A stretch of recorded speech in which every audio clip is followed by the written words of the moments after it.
PJ Crowley, has anyone in the administration spoken directly to President Mubarak? We have spoken in the last 48 hours directly with the Egyptian government. I'm not aware of a high-level conversation with President Mubarak himself. We do touch base with him from time to time, but we have publicly and privately encouraged Egypt, number one, to show restraint, but also to respond to the clear aspirations of the Egyptian people and take meaningful steps towards political, economic, and social reform. As Mr. Mubarak's security forces crack down on the protesters, there might not be time to talk to President Mubarak directly? And we've expressed our concerns to make sure that the Egyptian people have the opportunity to freely express their views, to peacefully protest. We want to make sure that Egypt is not interfering with the use of social media. That's a fundamental right as clear as walking into a town square. We're making these points clearly to Egypt publicly and privately. Beyond social media, though, rubber-coated steel bullets are being fired, hundreds are being detained in notorious prisons.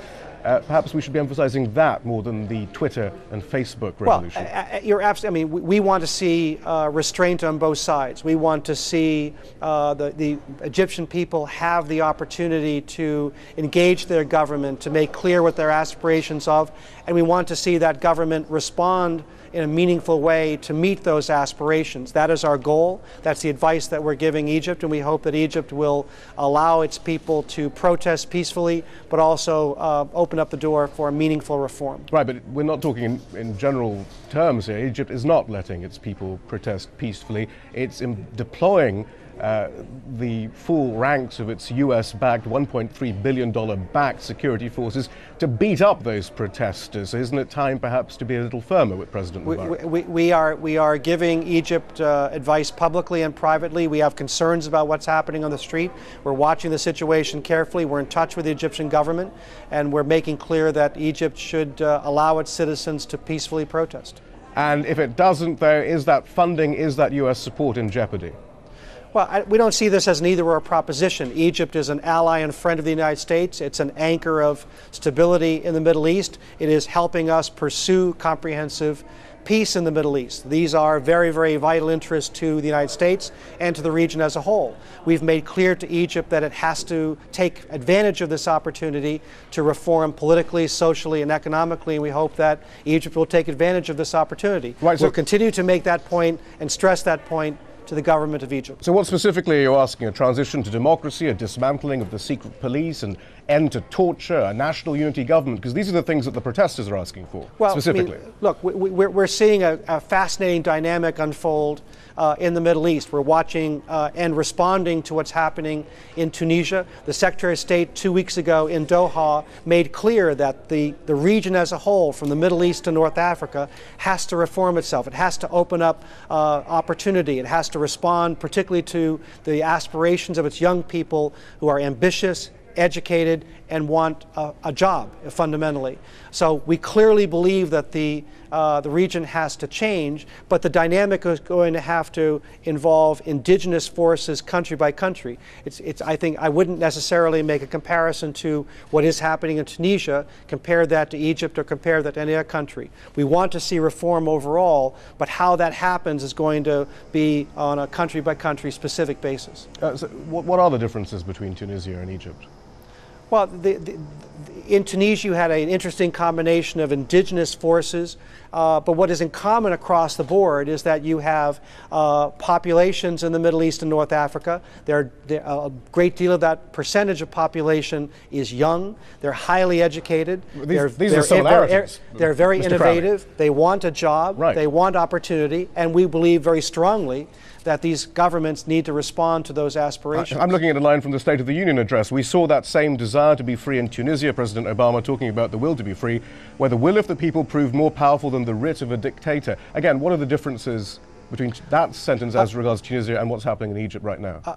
Again, you had a particular catalyst that occurred in Tunisia, and then it just grew into the phenomenon that we're watching, and we are trying to find ways. Right. To it help. Sounds very similar. We're trying to find ways to help Tunisia. We are perfectly willing. We're a partner with Egypt, and we're perfectly willing to see what we can do to help open up civil society in Egypt. That's something we've talked to. That's something that we've invested in Egypt through our programs in the past, and we hope that Egypt will be prepared to reform, and we're prepared to help. That's interesting because under President Obama, in fact, investment in governance and democracy programs has been reduced, according to the Carnegie Endowment for International Peace. $50 million it was originally, now it's $20 million for democracy and governance programming. Meanwhile, $1.3 billion still goes to the Egyptian security forces, who by and large the protesters are protesting against, at least their brutality and torture and so forth. Look, we're making clear we're going to back up our words by actions. We want to see change occur in Egypt. We want to see it done peacefully, stably. That is our policy, and that's what we're telling Egypt today, and that's what we'll continue to tell. But you have more leverage than that, though, surely. I mean, surely you can pick, the Secretary of State or the President can speak to President Mubarak and say, call off your repressive security forces, and now begin a transition to true democracy and stop torturing people while you're at it. But again, you're casting this in zero-sum terms, and I reject that. We respect what Egypt contributes to the region.